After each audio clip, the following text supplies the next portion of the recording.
Gospel centric life মিনিস্ট্রিতে আপনাদেরকে স্বাগত। জীবন আমাদের জন্য যতটা আনন্দময়, যতটা জনপ্রিয়, মৃত্যু ঠিক তার বিপরীত। জীবনের প্রতি আমাদের যেরকম আকাঙ্ক্ষা, ভালোবাসা, মৃত্যুর প্রতি আমাদের ততটাই ঘৃণা এবং অনীহা। আর যখন আমরা কোনো ব্যক্তির মৃত্যু সংবাদ পাই, তখন সচরাচর এরকম চিন্তা, এরকম প্রশ্ন আমাদের মনে আসে যে তিনি কিভাবে মারা গেলেন, রোগগ্রস্ত হয়ে, অসুস্থ হয়ে, আক্রান্ত হয়ে, নাকি তার মৃত্যু একটি স্বাভাবিক মৃত্যু ছিল। কিন্তু আশ্চর্য বিষয়, আমরা এটা কখনো ভাবি না যে স্বাভাবিক মৃত্যু বলে কিছু হয় না। কারণ ঈশ্বর জীবনের পরিপূরক হিসেবে মৃত্যুকে সৃষ্টি করেননি।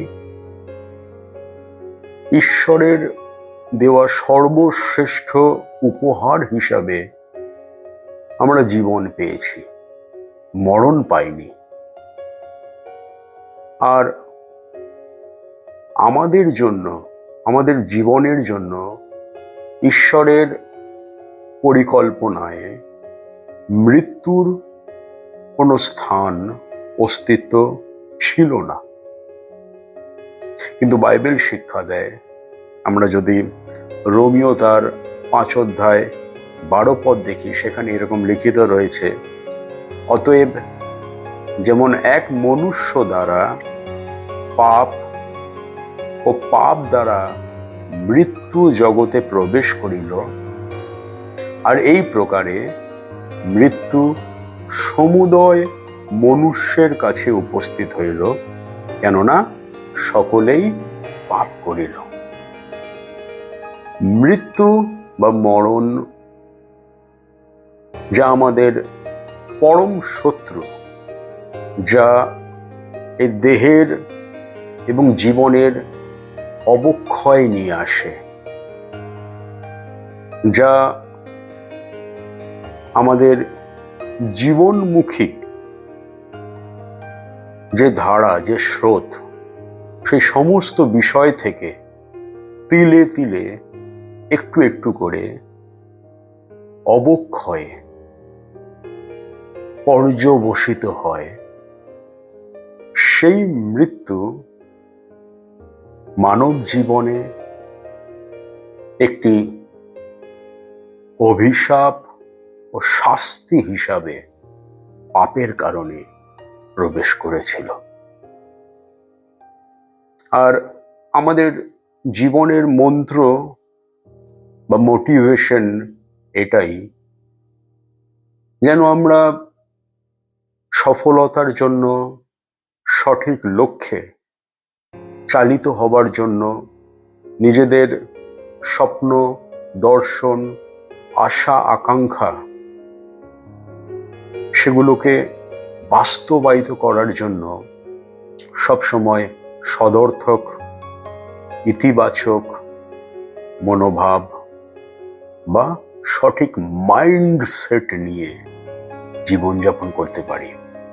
কারণ আমরা জীবনকে ভালোবাসি, কিন্তু জীবনের প্রতি এই গভীর অনুরাগ, ভালোবাসা, এই মনোভাব আমাদেরকে এটা কখনো ভাবায় না যে আমাদের সব থেকে বড় শত্রু, পরম শত্রু মৃত্যু, তার কোনো সমাধান বা তার থেকে মুক্তি, উদ্ধারের কোনো উপায়, কোনো পথ, সে বিষয়ে আমরা খুব বেশি চিন্তা করি না, ধ্যান করি না, মূল্যায়ন করি না। তার কারণ জড় জগতে, যে সমাজে, যে পৃথিবীতে আমরা বসবাস করি, সেই পৃথিবী, সেই জড় জগৎ আমাদের সামনে একটি বায়োনারি রেখেছে, যে বেঁচে থাকা মানে ইতিবাচক, সদর্থক লক্ষ্যে, স্বপ্ন দর্শন অনুসারে জীবনযাপন করা, প্রাণপণ করা, 100% নিজেকে উজাড় করে দেওয়া, জীবনের প্রত্যেকটা মুহূর্তকে উপভোগ করা। এবং এই জীবনমুখী প্রয়াস, চিন্তা আমাদের সামনে একটা ফলস, একটা কৃত্রিম ধারণার জন্ম দেয়। আর আমরা এই বায়োনারি যাকে সামনে রেখে জীবনযাপন করি, সেই চিন্তা অনুসারে আমরা জীবনের একটি কঠিন, ঘোর, বাস্তব সত্যকে, মৃত্যুকে, যা আমাদের চরম শত্রু, তাকে ফাঁকি দেওয়ার চেষ্টা করি এবং তার মাধ্যমে আসলে আমরা নিজেদেরকেই বঞ্চনা করি, নিজেদেরকে ঠকাই। জীবনমুখী চিন্তা, মনোভাব, সদর্থক ইতিবাচক জীবনের লক্ষ্য, উদ্দেশ্য এটাই হওয়া উচিত যে কিভাবে এই জীবন, যে জীবনকে আমরা এত ভালোবাসি, যে জীবন, যে অস্তিত্ব প্রতিনিয়ত সংকটের মধ্য দিয়ে, অবক্ষয়ের মধ্য দিয়ে একটু একটু করে মৃত্যুর দিকে ধাবিত হচ্ছে,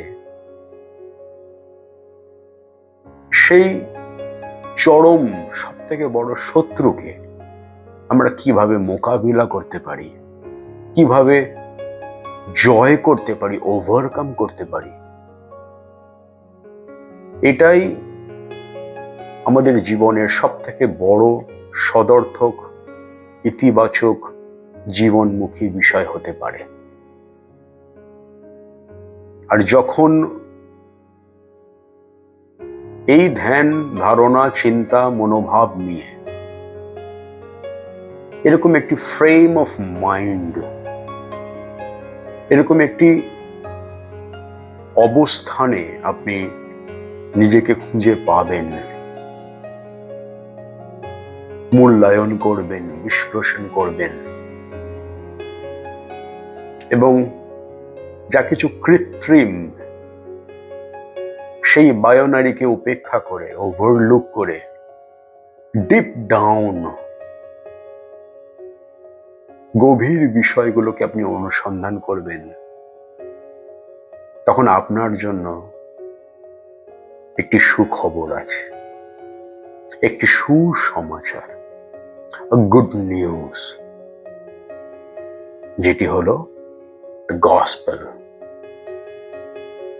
মথিলিখিত সুসমাচার তার 20 অধ্যায় 28 পদে ঈশ্বরের বাক্য আমাদেরকে শিক্ষা দেয় এবং প্রভু যিশু তিনি সেখানে বলেছেন যে মনুষ্য পুত্র অর্থাৎ প্রভু যিশু পরিচর্যা পাইতে আইসেন নাই, কিন্তু পরিচর্যা করিতে এবং অনেকের পরিবর্তে আপন প্রাণ মুক্তির মূল্য রূপে দিতে আসিয়াছেন। পাপের বেতন মৃত্যু, এবং সেই পাপের বেতন, জরিমানা, মৃত্যুকে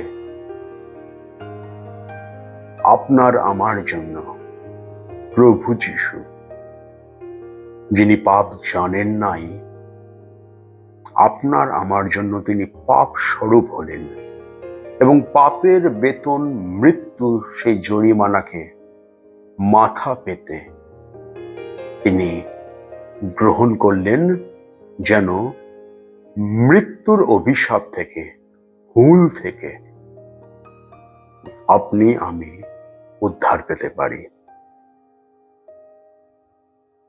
এটি একটি গুড নিউজ, সুসমাচার। আপনি কি জাতি, ভাষা, বংশ, সংস্কৃতি, কোন ব্যাকগ্রাউন্ডের মানুষ, তার উপরে ভিত্তি করে এই সুসমাচারের কার্যকারিতা বা গ্রহণযোগ্যতা নির্ভর করে না। কারণ এই সুসমাচার সমুদয় জগতের জন্য। বাইবেল বলে, কারণ ঈশ্বর জগৎকে এমন প্রেম করিলেন যে আপনার একজাত পুত্রকে দান করিলেন, যেন যে কেহ, যে কোনো ভাষা, জাতি, বংশ, সংস্কৃতির মানুষই হোক না কেন, যে কেহ তাহাকে বিশ্বাস করে সে বিনষ্ট না হয়, কিন্তু অনন্ত জীবন পায়। What a good news, what a saviour. আর প্রভু যিশুই হলেন সেই সেভিয়ার, সেই মুক্তিদাতা, সেই পরিত্রাতা, যিনি মৃত্যুর ফাঁদ থেকে, শত্রুতার থেকে, অবক্ষয় থেকে আপনাকে আমাকে উদ্ধার করতে পারেন। কারণ যিশুর পুনরুত্থানে সে মৃত্যুর 20 দাঁত, হুল ঈশ্বর ভেঙে দিয়েছেন। হালেলুয়া। ঈশ্বর আপনাদের আশীর্বাদ করুন।